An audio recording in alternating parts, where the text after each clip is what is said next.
Hello दोस्तों, आप सबका स्वागत है एक बार फिर से एस्ट्रो गुरु चैनल पर। मैं आप सभी के लिए लेकर आया हूं टैरो विद कृष्ण में आज एक और सेशन।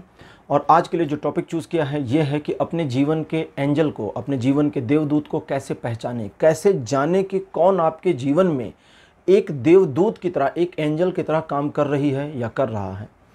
हमारे जीवन में बहुत सारे लोग हमसे कनेक्ट होते हैं, दोस्त, रिश्तेदार, फैमिली।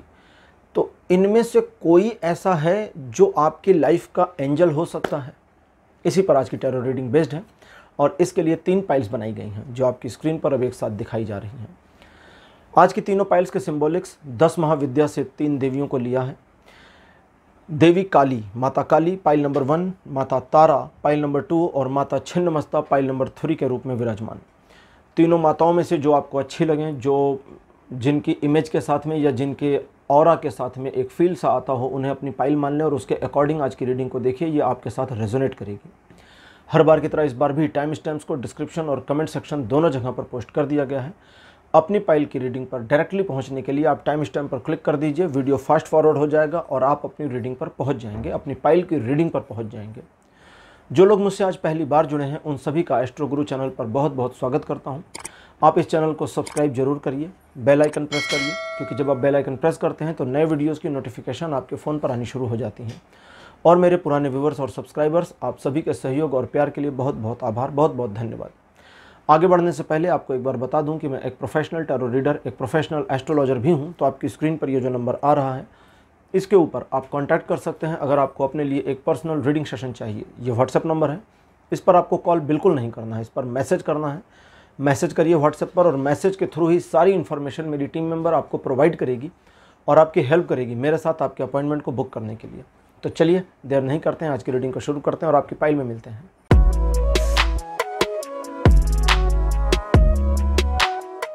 हेलो पाइल नंबर 1, आप सबका स्वागत है आपकी रीडिंग में। आपने माता काली को चुना था, माता काली की तस्वीर को मेरे बगल में लगा दिया गया है। चलिए अब आपके लिए रीडिंग शुरू करते हैं और देखते हैं कि आज आपके लिए क्या आता है कि कोई आपके जीवन में एंजल है या आप अपने जीवन में जो एंजल है उसको कैसे पहचानें। आज की जो पाइल है, एंजल का नाम सुनते ही आप समझ गए होंगे कि थोड़ी सी स्पिरिचुअल बातें हैं।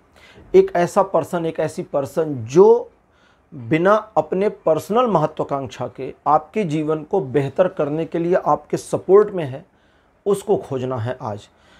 इसके लिए मैंने डिवाइन टैरो डेक्स को लिया हुआ है। जी हाँ, दैवीय डेक्स को लिया हुआ है। सबसे पहले गीता डेक आज मैं इसको यूज़ करने वाला हूँ और इसके साथ ही साथ गॉड्स एंड गॉडेस। इन दोनों डेक्स के बारे में मैं आपको बता दूं कि ये दोनों ओरेकल हैं और इन दोनों डेक्स में सिर्फ सनातन धर्म से ही संबंधित कार्ड्स हैं। गीता में तो आप समझ ही गए होंगे, गॉड्स एंड गॉडेस में भी सभी सनातन धर्म से ही संबंधित हैं।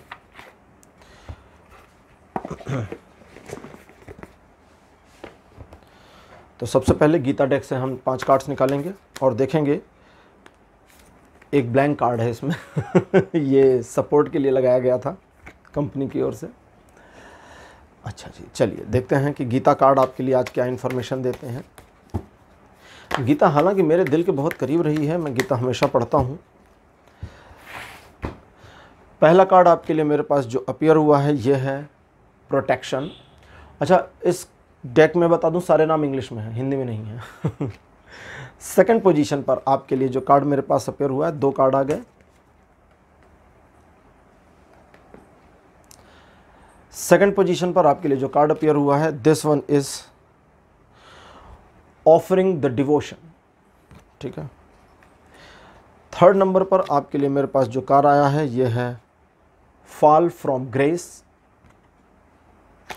फॉल फ्रॉम ग्रेस का मतलब होता है अपने शाइननेस से नीचे की ओर गिर पड़ना, किसी ऊंचे स्थान से गिरना। ऊंचा स्थान मतलब एक पदवी से डिग्रेड हो जाना। चौथे नंबर पर आपके लिए कार्ड अपीयर हुआ है success in yoga. Fifth position पर आपके लिए जो कार्ड अपीयर हुआ है यह है वॉम्ब ऑफ मिस्ट्री।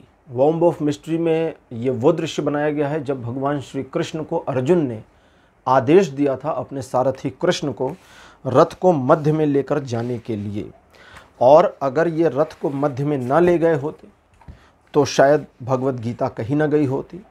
तो एक तरह से मिस्ट्रीज यानी रहस्य, जो कुछ रहस्य हो सकते हैं, उन रहस्यों का प्रकटीकरण हुआ रथ को मध्य में ले जाने के बाद से। ठीक है। तो 5 कार्ड मेरे पास अपीयर हो चुके हैं। सबसे पहले समझते हैं आपका आज का हमारा जो विषय है कि आपके जीवन में क्या कोई एंजल है, क्या कोई ऐसा व्यक्ति है, कोई ऐसी व्यक्ति है जो एक देवदूत की तरह आपके जीवन को बेहतर कर सकती है या कर सकता है।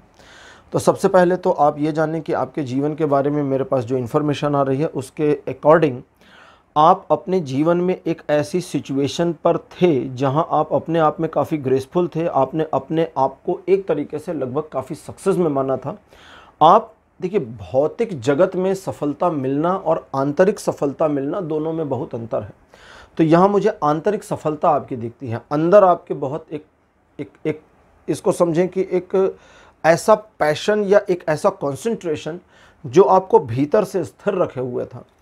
हालांकि उसे बहुत बुरी तरह से चकनाचूर करने की कोशिश की तो गई, लेकिन फिर भी आपके जीवन में कुछ ऐसे लोग या कुछ एक ऐसे पर्सन हैं जिन्होंने आपके जीवन को न सिर्फ थामा बल्कि दिशा दी, बल्कि एक दशा दी और आपको एक ऑन ट्रैक लेकर के आए। और उनका ट्रैक पे लाना, ये सिर्फ लाना नहीं था, ये सिर्फ आपको सपोर्ट करना नहीं था, एक ऐसा एफर्ट करना था जहां उन्हें अपना सब कुछ लगाना भी पड़ा आपकी बेहतरी के लिए। इस पूरे मामले में प्रेजेंट सिचुएशन ये हो गई है कि आप अपने जीवन में आगे पथ पर बढ़ तो रहे हैं, लेकिन थोड़ा सा एक ऐसी इग्नोरेंस बनी है किसी के प्रति जो आपको शायद खुद नहीं पता कि आप उस पर्सन को इग्नोर करके चल रहे हैं। और उस पर्सन के प्रति जब तक आपके अंदर एक श्रद्धा का भाव नहीं आता, अभी वो चीज़ आनी बाकी है जो आई नहीं है। जो मिला ये तो कुछ भी नहीं है। अगर आपको लगता है अभी बहुत कुछ मिल गया है, तो अभी कुछ भी नहीं मिला। अभी तो 10% कहते 10% भी नहीं मिला, अभी तो 90 बाकी है, 90 से ज़्यादा बाकी है। तो ये जो मिल रहा है, इस मिलने को उपलब्धि ना माने, इसे शुरुआत माने, और उपलब्धि का आना तो अभी बाकी है। उस उपलब्धि के लिए आपको साधन और साध्य दोनों की ज़रूरत होगी। साधन मतलब जिस चीज़ को हम साधने जा रहे हैं उसके लिए एक कर्तव्य, और साध्य यानी कि आप अपने आप को उस तरह से ढालना होगा जहां आप अपने आप को उस पोजीशन में लेके आ सके जहां से उन चीज़ों के पाने की शुरुआत हो सके, पदार्पण हो सके। लेकिन आप अपने आप में यदि एक अहंकार के वशीभूत हो करके इस बात को निगलेक्ट करके चलते रहेंगे कि आप हैं और बाकी कोई कुछ वैल्यू नहीं रखता है, या जिसने आपको एक सपोर्ट दिया है उस समय जब आप तकलीफ़ में थे और परेशानी में थे, तो उनके द्वारा दिए गए सपोर्ट की अगर आप वैल्यू नहीं करते तो आप अपने जीवन में बहुत बड़ी गलती करने जा रहे हैं, और इस गलती का खामियाजा तो आपको भुगतना पड़ेगा। लेकिन यहाँ वर्तमान में सिचुएशन अभी बड़ी पॉजिटिव दिखती है। इस पॉजिटिविटी के साथ अगर आप आगे बढ़ जाते हैं तो वे चीज़ें आपके लिए ज़रूर आएंगी, वे चीज़ें आपके जीवन में ज़रूर पदार्पण होगा उनका, जो आपके जीवन को एक अलग दिशा में परिवर्तित करने का दमखम रखते हैं। अब लेते हैं गॉड्स एंड गॉडेस कार्ड और देखते हैं कि गॉड्स एंड गॉडेस कार्ड आपके लिए क्या इन्फॉर्मेशन देते हैं। यानी इसमें भी सनातन धर्म के देवी देवता हैं।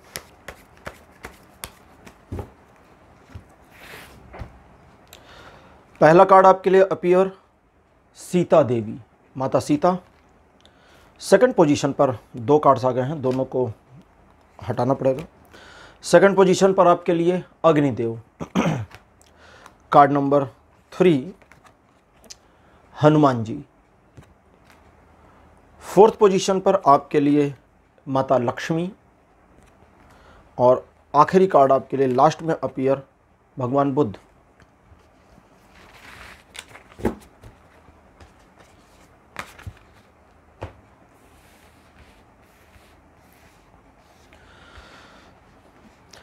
तो पाइल नंबर 1, अब इस डेक से मैं आपको बताने वाला हूं कि आप कैसे आइडेंटिफाई करेंगे कि वो पर्सन है कौन, और उस पर्सन को पहचानना। देखिए, यहाँ कोई मैं नाम नहीं बताने जा रहा, ना मैं आपको कोई ज़ोडिएक साइन बताने जा रहा हूँ, ठीक है। अगर आया तो जेंडर स्पेसिफिकेशन दे दूंगा, नहीं आया तो नहीं दूंगा, ये भी बता रहा हूँ।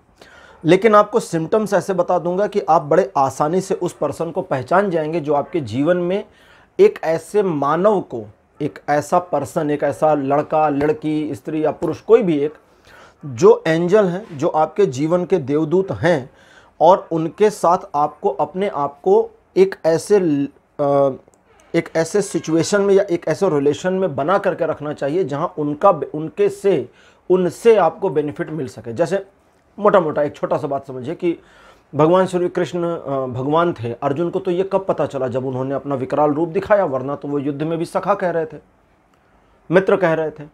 और फिर माफ़ी भी मांगते हैं कि मैंने आपको सखा कहा, मित्र कहा, और दोस्ती के नाते कभी इधर उधर हुआ हो, कोई बात गलत वलत निकल गई हो तो सॉरी, माफ़ करिए उसके लिए, हे जनार्दन क्षमा करिए। क्यों? क्योंकि वहाँ उनको पता चला कि अरे ये तो स्वयं साक्षात परमात्मा है। उसके पहले तक नहीं पता था। तो उसके पहले तक अर्जुन के जीवन में कृष्ण क्या थे? एक एंजल जैसे थे, एक देवदूत जैसे थे, एक ऐसे व्यक्ति थे जो अर्जुन के लिए सबसे ज़्यादा इंपॉर्टेंस रखते थे। तभी तो जब अर्जुन उनको अपने साथ शामिल करने के लिए गए थे और दुर्योधन आ गया था और कृष्ण ने कहा कि पार्थ तुम सबसे पहले मांगो, एक तरफ मेरी पूरी सेना, नारायणी सेना, नारायणी सेना का अर्थ होता है एक ऐसी सेना जिसे हरा पाना मुश्किल है, जो नारायण की सेना जैसी है, और दूसरी तरफ मैं अकेला निहत्था, बिना किसी हथियार के युद्ध में कोई शस्त्र नहीं उठाने वाला। और अर्जुन ने कहा मुझे आप ही चाहिए, शस्त्र हो ना हो कोई फर्क नहीं पड़ता, मुझे तो बस आप साथ चाहिए, आपका साथ ही चाहिए, बस और कुछ भी नहीं चाहिए। वो अगर सामरिक दृष्टिकोण से देखें तो एक बहुत बुरा सौदा था जो अर्जुन ने किया। लाखों की सेना छोड़कर एक आदमी को साथ ले लिया, और वो भी उस आदमी को जिसे तुम सारथी बनाओगे, जो सिर्फ तुम्हारा रथ हाँकेगा पूरे युद्ध भर और कुछ भी नहीं करने वाला। लेकिन उसी सारथी की वजह से पूरा युद्ध अर्जुन जीत पाए, बहुत कुछ हो गया। एक सही व्यक्ति आपके साथ अगर कनेक्ट हो तो आपके जीवन में ऐसे परिवर्तन आ सकते हैं जो आप उम्मीद नहीं कर सकते। उस व्यक्ति को कैसे पहचानेंगे? उस व्यक्ति का अपना एक पास्ट है जिसमें तकलीफें भी हैं। उसने एक तरह से कहें तो दुनिया को देख रखा है, लोगों ने इस्तेमाल किया, लोगों ने उस व्यक्ति को परेशान भी किया, लोगों ने उस व्यक्ति का ऐसा फ़ायदा उठाया जिसे वो जानता था कि मेरा फ़ायदा उठाया जा रहा है, लेकिन फिर भी एक समर्पण की भावना, एक अपनेपन, एक प्यार की भावना, और उसने सब कुछ दिया।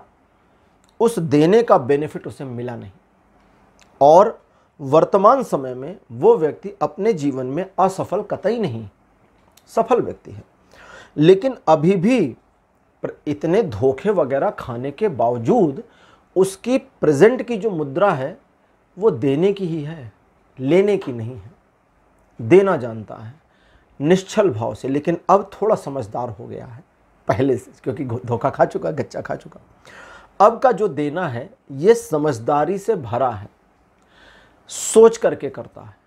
ऐसे नहीं, पहले वाला मामला तो बिल्कुल अलग था, जब चीज़ें बिना सोचे भी हो जाती थी, जब उस व्यक्ति के द्वारा ऐसे भले होते थे जो अनायास थे, लेकिन अब वो थोड़ा चयन करता है, चुनाव करता है। मतलब यहाँ मेरे पास जेंडर स्पेसिफिकेशन नहीं आ रहा, तो वो करता करती कोई भी हो, तो थोड़ी देर करता थोड़ी देर करती लेके चलते हैं, ठीक है। तो वो चुनाव करती है, वो एक ऐसी सिचुएशन को क्रिएट करने की कोशिश करती है जहाँ उसके लिए चीज़ें कंफर्टेबल होती चली जाएं, उसके लिए, किसी और के लिए नहीं। अगर किसी को देना भी है, सपोर्ट करना है, मदद करनी है, तो वो एक ऐसा इन्वायरमेंट क्रिएट करता है, एक ऐसा इन्वायरमेंट क्रिएट कर देती है जहां उसके द्वारा की गई मदद कोई बहुत बड़ी चीज़ नज़र नहीं आती। बस ठीक है यार, ये तो नॉर्मल है, इट्स ओके, हमारे पास था हमने हेल्प कर दी, या हमारे क्राइटेरिया में था हमने मदद कर दी, इसमें कोई बड़ा काम नहीं किया। उसका सेंस ऑफ ह्यूमर ऐसा है। लेकिन उसी सेंस ऑफ ह्यूमर से उसके ग्रेस का पता चल जाता है, और उसके ग्रेस पर जब भी कभी कोई धन्यवाद जैसी चीज़ आप फेंक दें, यहाँ इसी तरह आ रही है लाइन कि धन्यवाद जैसी चीज़ फेंक दें तो वो उससे टकरा कर गिर जाती है। ऐसा नहीं है कि वो धन्यवाद का अनुग्रहित नहीं, वो धन्यवाद ले लेती है या ले लेता है, वो अप्रिशिएट भी करते हैं। उनका माइंडसेट इस तरह का है कि वे अपनी ओर से आपको एक सामान्य तरीके से चीज़ों में बने रहने को दिखाते भी हैं, लेकिन जो आपके द्वारा उनको धन्यवाद दिया जाता है ये गौड़ हो जाता है। गौड़ मतलब निम्न क्वालिटी का, एकदम लोअर कैटेगरी का। समझिए, ये उस तरह है ना जैसे आप किसी बहुत भारी मुसीबत में थे, किसी ने हेल्प करी, आपको निकाला उस प्रॉब्लम से, आपको सपोर्ट किया, आप अपनी प्रॉब्लम से बाहर आ गए, ठीक, आप उसे धन्यवाद देते हैं। उस व्यक्ति के जीवन को देख के कह सकते हैं कि उसे इसकी ज़रूरत नहीं, पहली बात। दूसरी, उसने धन्यवाद के लिए ऐसा कोई काम आपके लिए किया भी नहीं। जहाँ पर बिना किसी स्वार्थ के आपके लिए, आपकी ज़रूरत पर उसके द्वारा किया गया काम ही सबसे ज़्यादा इम्पोर्टेंस रखता है, तो उसे धन्यवाद की आवश्यकता नहीं। लेकिन फिर भी उसका अनुग्रह है कि वो ले लेते, और ले करके उसी धन्यवाद के साथ में एक और ग्रेसफुल तरीके से आपको रिटर्न भी करता है वो, या करती है। इन सारे मामलों में आपको ये भी समझना चाहिए कि उस पर्सन का जो ऑरा है, उसके ऑरा में पिछले काफ़ी समय से कोई कमी नहीं आई है। आपके अंदर उस पर्सन के लिए जो सम्मान की एक फीलिंग है, मान सम्मान की भावना है, वो लगातार बनी है, उसमें कमी नहीं आई है। इस तरह भी आप पहचान सकते हैं। और उस पर्सन का अपना जो माइंडसेट है, वो चीज़ों को दिया, हेल्प को किया और उसको भूल गए वाली मेंटालिटी पर चलता है। इसी तरह आप उस पर्सन को आइडेंटिफाई कर सकते हैं। यहाँ मैं कोई लुक्स नहीं बता रहा, कोई हाइट, कोई जेंडर नहीं बता रहा, क्योंकि ये चीज़ें नहीं आ रही। लेकिन जो गीता कार्ड्स मेरे कहते हैं, a part of the God and goddess, Gita card कहते हैं कि उस पर्सन के ऑरा को समझने की ज़रूरत है, क्योंकि पहले भी आप मिस कर चुके, चूक हो चुकी है, लेकिन फिर भी उसने आपको नहीं छोड़ा। ये उसका बड़प्पन है। अब आपकी बारी है कि उसे ना छोड़ें, क्योंकि उसे ही पकड़ कर उसके थ्रू कुछ ऐसा आपको भविष्य में बेहतर मिल सकता है जो आपने कल्पना नहीं की।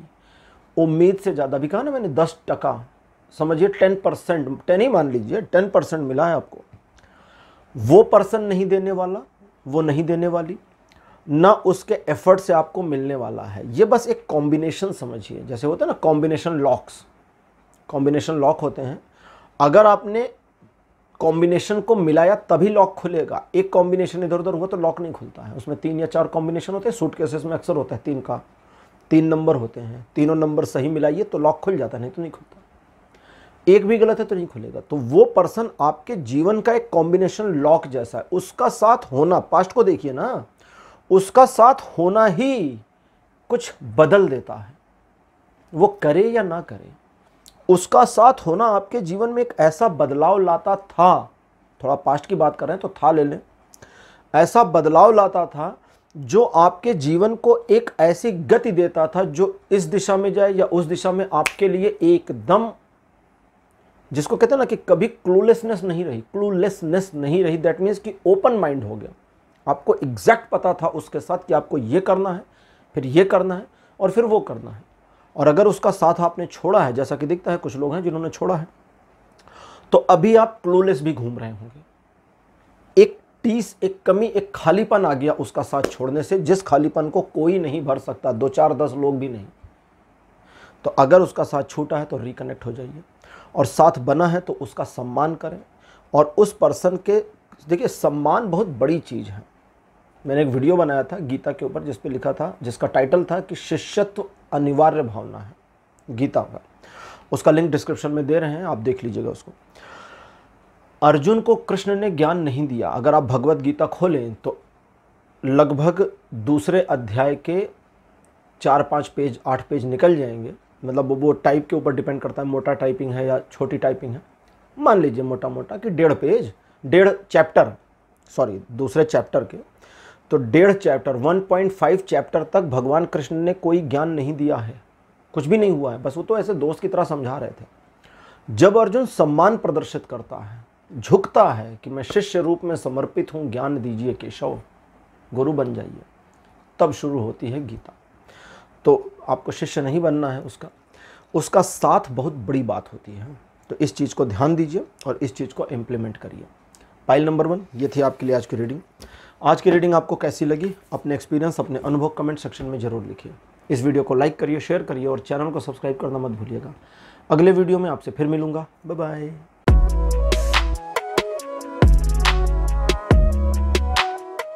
हेलो पाइल नंबर 2, आप सबका स्वागत है आपकी रीडिंग में। आपने माता तारा को चुना था। माता तारा 10 महाविद्या में दूसरी विद्या है। अच्छा, 10 महाविद्या की देवियों के बारे में जानकारी के लिए आप इस वीडियो के डिस्क्रिप्शन को ओपन करें, वहाँ सारी देवियों के बारे में मैंने अलग अलग वीडियोस बनाए हैं, उसमें जानकारी प्रॉपर दी है। आप उसको जाकर देख सकते हैं और पता कर सकते हैं कि माता तारा कौन है, इनका विग्रह क्या है और क्या बेनिफिट्स आपको हो सकते हैं। तो चलिए रीडिंग शुरू करते हैं।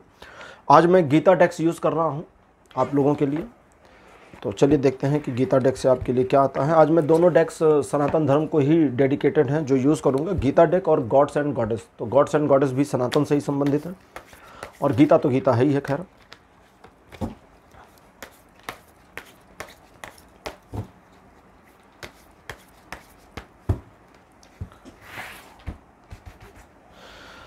आपके लिए मेरे पास पहला कार्ड गीता से अपीयर हुआ है, गॉड्स रेसिप्रोकेशन। सेकंड पोजीशन पर आपके लिए जो कार्ड मेरे पास अपीयर हुआ है यह है fall from grace. Third number पर आपके लिए कार्ड अपीयर हुआ है forest of delusion. Fourth number पर आपके लिए है गेट्स ऑफ हेल। और लास्ट में आपके लिए फिफ्थ कार्ड अपीयर हुआ है pulse and thread. Pulse on a thread and नहीं ऑन अ थ्रेड, ठीक है। पल्स ऑन अ थ्रेड मतलब होता है, एक तरह से समझे, मोती को पिरो लेना। देखिए, आपके लाइफ में जो पर्सन एंजल है उसकी सबसे सबसे बड़ी बात यह है कि वो चाणक्य की तरह है। जो पर्सन आपकी लाइफ में एंजेलिक रूप में है वो चाणक्य जैसे हैं। अभी उनके बारे में सारे सिम्टम्स जब मैं गॉड्स एंड गॉडेस वाला कार्ड निकालूंगा तो आएगा। आप सबसे पहले समझें उनके और आपके बीच के कनेक्शन क्या है, जिससे आप देखिए थोड़ा सा इधर से भी हेल्प होगी, थोड़ा उधर से, तो फिर आप कैच कर लेंगे कि कौन सा पर्सन है। जैसे आप जानते हैं कि आपके जीवन में काफ़ी कुछ चीज़ें बड़ी एक स्मूथ सीधी रेखा में चल रही थी, हलचल थोड़ी कम थी। उस पर्सन के आपकी लाइफ में कनेक्ट होने के बाद हलचल शुरू हुई। यहाँ प्यार मोहब्बत की बात नहीं कर रहा हूँ, एंजल की बात कर रहा हूँ। एक इंसान जो आपकी लाइफ में एंजल है, वो लड़का हो सकता है, लड़की हो सकता है, जेंडर स्पेसिफिकेशन नहीं है आज यहाँ पर। ना मैं कोई नाम बताऊँगा, ना कोई अक्षर, ना ज़ोडिएक साइन, क्योंकि इन चीज़ों से डिस्ट्रैक्शन बहुत हो जाते हैं, ठीक है। मैं आपको सिम्टम्स बताऊँगा, आप मैच करिएगा और मिल जाएगा।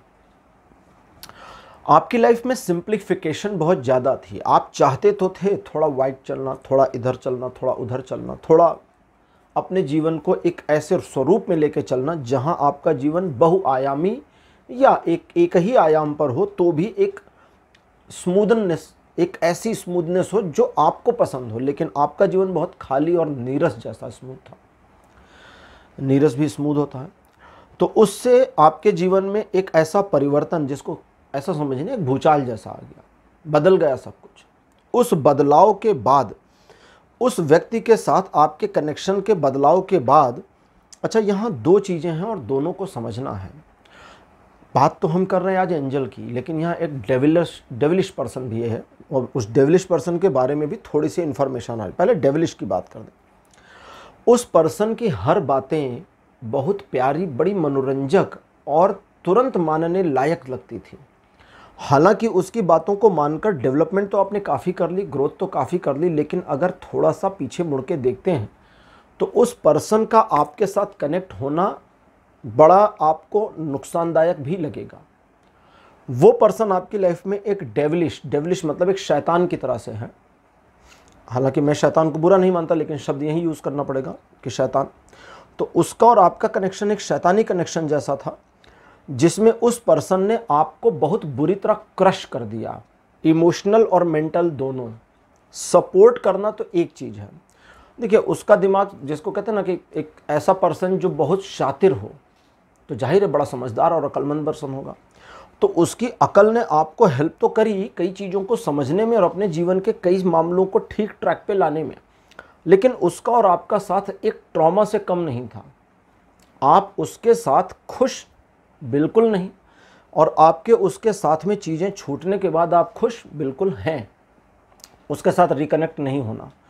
उस पर्सन का आपकी लाइफ में सिर्फ इतना ही रोल था कि उसे आपके जीवन में आना था, कुछ शातिर चालें सिखानी थी और आपके जीवन से गायब हो जाना था। अब दूसरे पर्सन की बात करें जो एंजेलिक है, वो पर्सन भी शातिर था, ऐसा नहीं है शातिर नहीं। अच्छा, यहाँ था का है भी आ रहा है, कुछ लोगों के लिए था, कुछ लोगों के लिए है। अच्छा, वो डेविलिश पर्सन तो बिल्कुल था, प्रेजेंट में नहीं दिखता, ठीक है। अगर कोई डेविलिश आपको प्रेजेंट में लगता है तो वो आपके लाइफ में चीज़ों को ख़राब करने आया हुआ है। तो यहाँ वो पर्सन आपके जीवन में कनेक्टेड था और या थी, और उस पर्सन के अंदर भी एक शातिरपना जरूर थी, लेकिन उसकी हर चाल में एक ग्रेस था, समझदारी थी। ऐसा नहीं कि जैसे उसने अगर आपको कहा हो कि भाई तुम्हें इस वाले पॉइंट पे फला को धोखा दे देना चाहिए, तो सिर्फ धोखा देकर अपना फायदा उठाने के लिए तो वो डेविलिश पर्सन आपको हमेशा बताता था। इसने लॉजिक्स आपको बताया कि धोखा देना भी क्यों न्याय संगत है, बिल्कुल वैसे जैसे कृष्ण ने कहा था। ठीक है, कर्ण को मारने के लिए जब कृष्ण ने कहा कि मारो पार्थ इसको, ये रथ का पहिया निकाल रहा है, यही सुअवसर है, सुअवसर, सुरक्षित और बेहतर समय जब तुम इसको मार दो। अर्जुन ने कहा नहीं, मैं नहीं मारूंगा क्योंकि यह अन्याय है, युद्ध के नियमों के विरुद्ध। तो कृष्ण ने कहा यह 7 महारथियों में से एक है जिसने तुम्हारे पुत्र को नीतियों और युद्ध नीतियों के विरुद्ध जाकर मारा था। कर्ण भी शामिल था ना उसमें, चक्रव्यूह के अंदर, उन 7 महारथियों में जिन्होंने अभिमन्यु को मारा, अकेले अभिमन्यु को, युद्ध के नियमों के विपरीत। जबकि उसमें नियम था रथी से रथी, महारथी से महारथी, पैदल से पैदल, घुड़सवार से घुड़सवार ही लड़ेगा और शस्त्रहीन शत्रु पर कोई हमला नहीं करेगा। यदि शस्त्र गिर गए तो नहीं मारा जाएगा, शस्त्र हो मार दीजिए, गर्दन काट दीजिए, कोई प्रॉब्लम नहीं। लेकिन उसने अपने शस्त्र गिरा दिए, छूट गए हाथ से, घायल हो गया, छोड़ दीजिए, उसको ठीक होने दीजिए, कल फिर लड़िएगा। इसीलिए महाभारत के युद्ध को सिर्फ महाभारत का युद्ध नहीं, धर्म युद्ध कहा गया था, क्योंकि वो युद्ध धर्म से लड़ा गया। हाँ, बीच बीच में थोड़ी वायलेशंस हुई तो अर्जुन को भी करना पड़ा, युद्ध के नियम अर्जुन को भी तोड़ने पड़े, क्योंकि वो वहां अवश्यम भावी थे, नीतिगत थे, अनीतिगत नहीं थे। भीष्म पितामह को मारने के लिए शिखंडी को लाना पड़ा। भीष्म पितामह ने ही बताया था कि कोई स्त्री आ जाएगी, अगर युद्ध के मैदान में कोई स्त्री आ जाएगी तो मैं शस्त्र रख दूंगा, वरना मेरे हथियार हट नहीं सकते, मैं शस्त्र रख नहीं सकता, और इस पूरी पृथ्वी पर किसी में ऐसी शक्ति नहीं जो मेरे शस्त्र गिरा सके, मतलब ही नहीं। तो शिखंडी को सामने लाए, कृष्ण ने कहा शिखंडी को लेकर आओ। शिखंडी जब सामने आया तो वो आधा स्त्री आधा पुरुष, उसके अंदर का स्त्री तत्व तो काफ़ी ज़्यादा हावी था। उसे देख करके पितामह ने सारे शस्त्र छोड़ दिए। तो वह व्यक्ति भी आपको शातिरपना सिखाया, लेकिन उसके शातिरपने में समझदारी थी, और उस डेविलिश पर्सन के शातिरपने में समझदारी नहीं, सिर्फ स्वार्थ स्वार्थ स्वार्थ और कोई चीज़ थी ही नहीं। इस पर्सन का अपना एक ऑरा और ग्रेस था जो अभी भी आप मिस करते हैं। अगर ये पर्सन आपके साथ कनेक्टेड है तो इसके साथ होने से ही आपको खुशियां फील होने लगती हैं। ये पर्सन कुछ करे ना करे आपके साथ, कुछ कहे ना करे, इसके साथ आपकी कनेक्शन में एक ऐसी ग्रेस फील होती है आपको, जो आपको बहुत कंप्लीट करने लगती है। तो इस चीज़ का आपको थोड़ा ध्यान देना चाहिए। और ज़्यादा फर्दर इन्फॉर्मेशन लेते हैं गॉड्स एंड गॉडेस कार्ड से, देखते हैं गॉड्स एंड गॉडेस कार्ड्स क्या बताते हैं आपके लिए।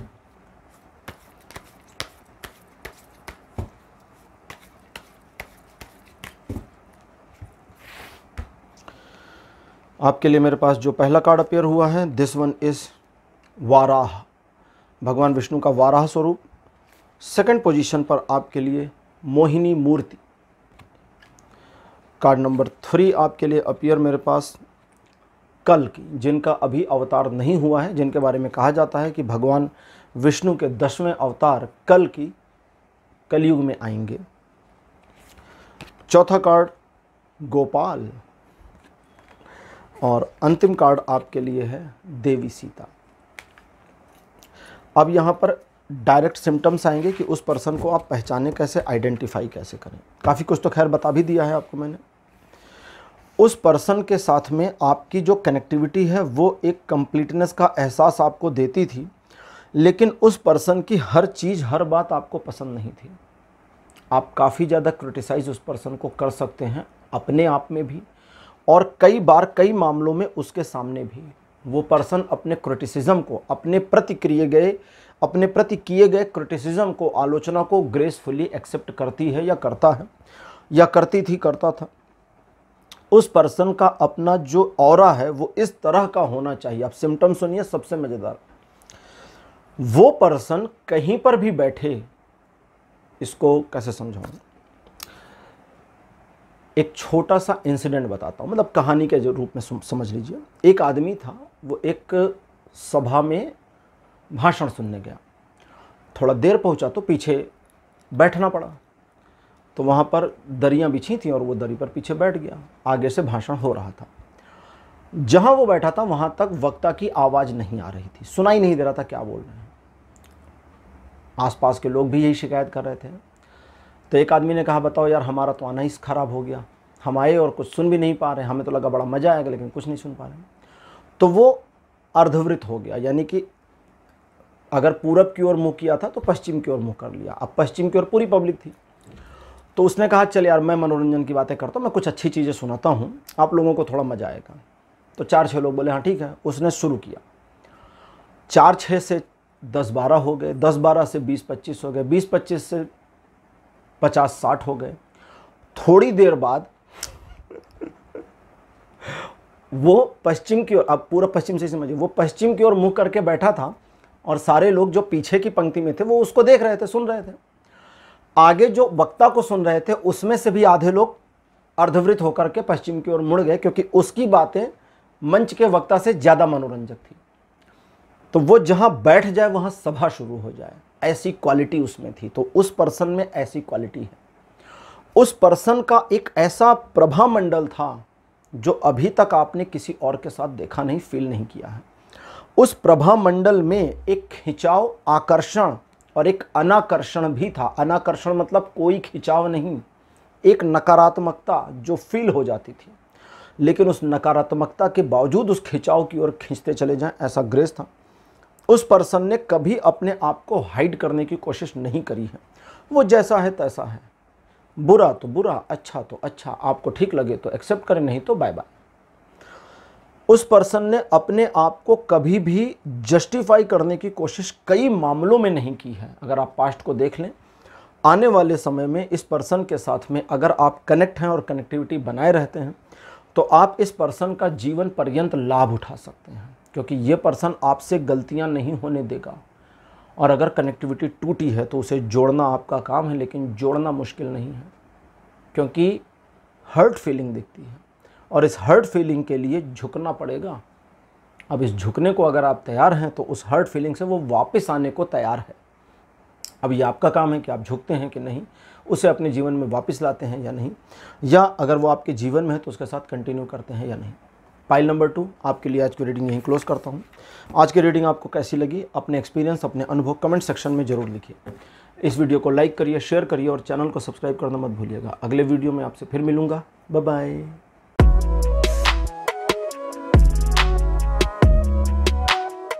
हेलो पाइल नंबर 3, आप सबका स्वागत है आपकी रीडिंग में। आपने माता छिन्नमस्ता को चुना था पाइल के रूप में। माता छिन्नमस्ता की तस्वीर हमारे बगल में। माता छिन्नमस्ता 10 महाविद्या में से एक हैं। इनके बारे में अधिक जानकारी करने के लिए आप इनके ऊपर मेरा जो वीडियो है पूरा, जो माता छिन्नमस्ता को समर्पित है, उसको देख सकते हैं। लिंक नीचे डिस्क्रिप्शन में दे दिया गया है। चलिए अब आपके लिए रीडिंग शुरू करते हैं। आज मैं गीता डेक यूज़ कर रहा हूँ, तो देखते हैं कि गीता डेक से आपके लिए आज क्या आता है।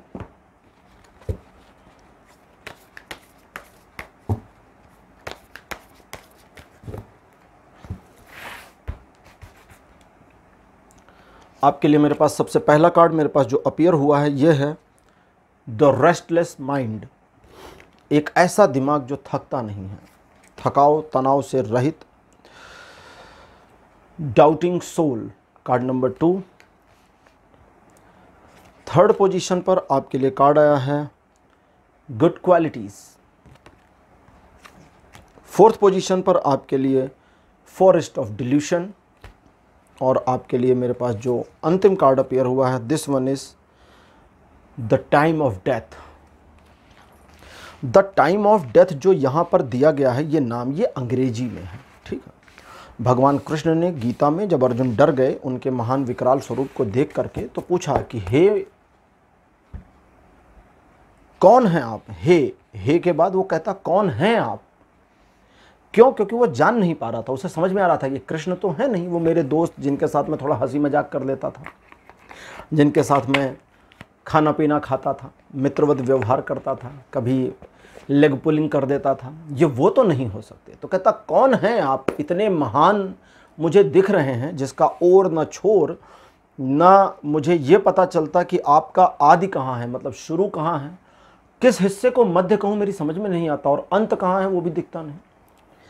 तो वो कहते हैं मैं इस पूरी सृष्टि का नाश करने के लिए बढ़ा हुआ महाकाल हूँ। बढ़ा हुआ महाकाल यानी कि एक ऐसा काल, काल का मतलब होता है टाइम, संस्कृत का शब्द है काल, काल का मतलब होता है टाइम। कहते हैं ना वो बोलचाल की भाषा में, जैसे फिल्मों में सुना होगा, कहते हैं तुम्हारा काल आ गया, अब तुम्हें कोई नहीं बचा सकता। काल मतलब टाइम आ गया, तो योर टाइम हैज़ कम, इस तरह से बोला जाता है, लेकिन उसको निगेटिव एस्पेक्ट में बोलते हैं कि आपका वो आ गया। तो यहाँ द टाइम ऑफ डेथ का मतलब होता है कि मृत्यु के काल देवता, जो मृत्यु के देवता हैं वो, ठीक है। इतना उस तरह नहीं समझने की जरूरत आपको, आप मेरी रीडिंग को सुनिए बस, छोड़िए उस चीज़ को। कौन पर्सन आपके जीवन में एंजल की तरह से है, यहाँ आपको थोड़ा सा अपने आप के ऊपर फोकस करना पड़ेगा और अपने आप के ऊपर गौर करना पड़ेगा। आप अपने जीवन में कई बार कई चीज़ों को साधने और सुव्यवस्थित करने के लिए एक अंतहीन दौड़ में शामिल रहे हैं। आपने कई बार चीज़ों को ठीक करने का संकल्प लिया, लेकिन आपके जीवन में वो चीज़ें उस तरह से नहीं ठीक हुई, चीज़ें उस तरह से नहीं बढ़ी। आप अपने जीवन में हमेशा अच्छे बनने का एक तरह का दिखावा भी करते रहे और कोशिश भी करते रहे, दोनों चला।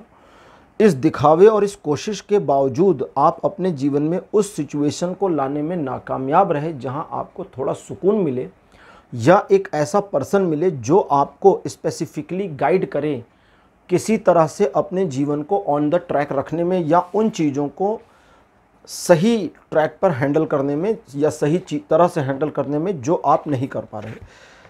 आगे बढ़ने से पहले मुझे सीधी इन्फॉर्मेशन आ रही है कि मुझे अगला डेक लेना पड़ेगा, क्योंकि यहाँ पर ये थोड़ा सा जेंडर स्पेसिफिकेशन देना चाहते हैं। तो इससे मैं क्रॉस वेरीफाई करके ही आपको जेंडर स्पेसिफिकेशन दे पाऊँगा कि वो स्त्री हैं या पुरुष हैं, और अगर इसमें से नहीं आता तो फिर मैं जेंडर स्पेसिफाई नहीं करूँगा। वैसे पिछली 2 पाइल्स में जेंडर स्पेसिफिकेशन नहीं दिया है। पहला कार्ड आपके लिए माता गंगा। गंगा को देव नदी कहते हैं, जो स्वर्ग में थी और पृथ्वी पर अवतरित हुई। सेकंड पोजीशन पर आपके लिए जो मेरे पास कार्ड अपीयर हुआ है, ये 2 कार्ड्स आ गए हैं, तो दोनों कार्ड्स को हम नल एंड वाइट करेंगे। सेकंड पोजीशन पर आपके लिए मेरे पास कार्ड कपिल, लॉर्ड कपिल यानी कि भगवान कपिल।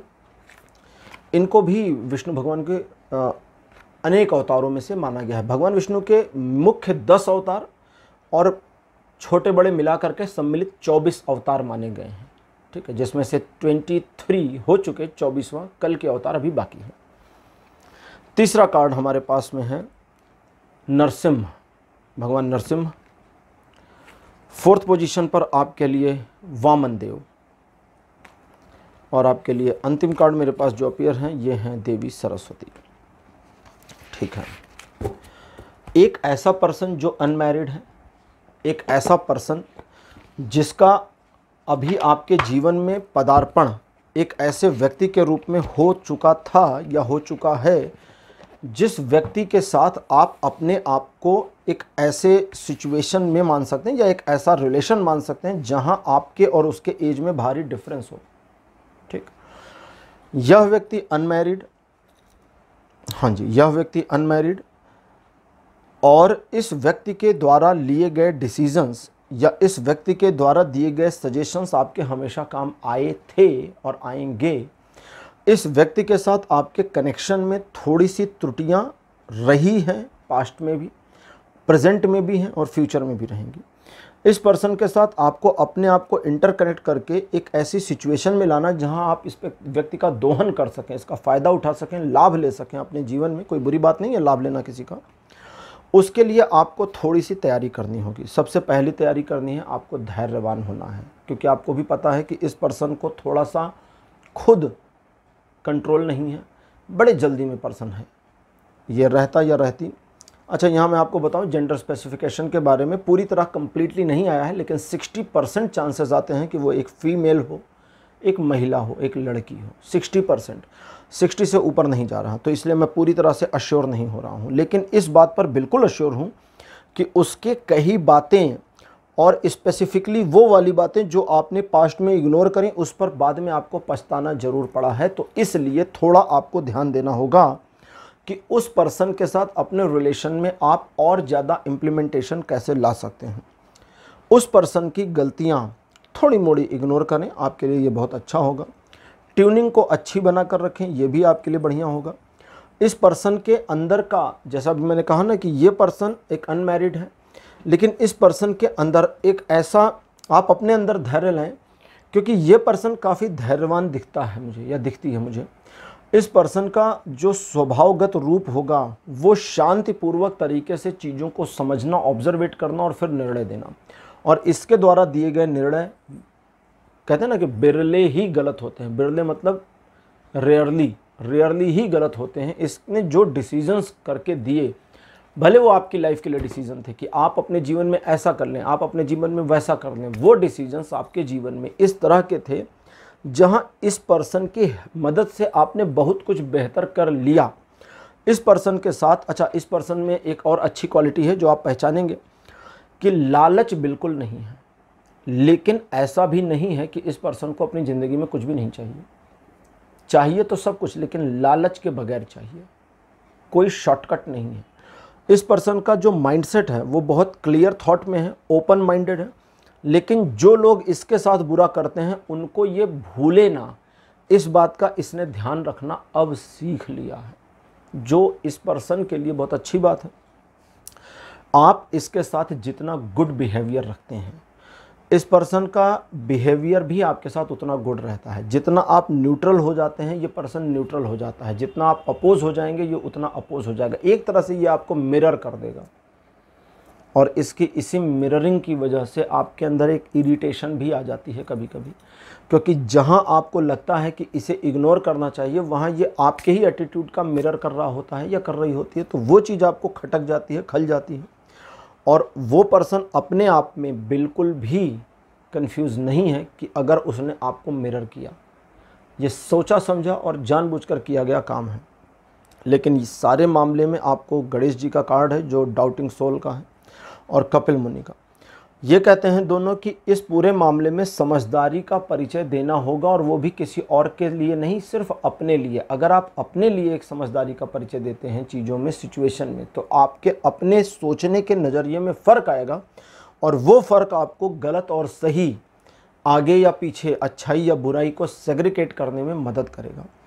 इस पर्सन का साथ आपको आने वाले समय में कई प्रॉब्लम से निकाल दे, इस बात की पूरी संभावना है। अभी भी अगर आप इस पर्सन के साथ कनेक्टिविटी में नहीं हैं, तो इस पर्सन की पूरी ब्लेसिंग्स आपके साथ चल रही हैं। और अगर आप अभी कनेक्टिविटी में हैं और इस पर्सन के साथ आपने अपने रिलेशन में थोड़ी सी तनाव को लाया है, तो सॉरी बोलने में कुछ नहीं जाता, पैसे नहीं लगते, फ्री की चीज़ है, बोलिए, लेकिन दिल से निकले ऐसा दिखाइए।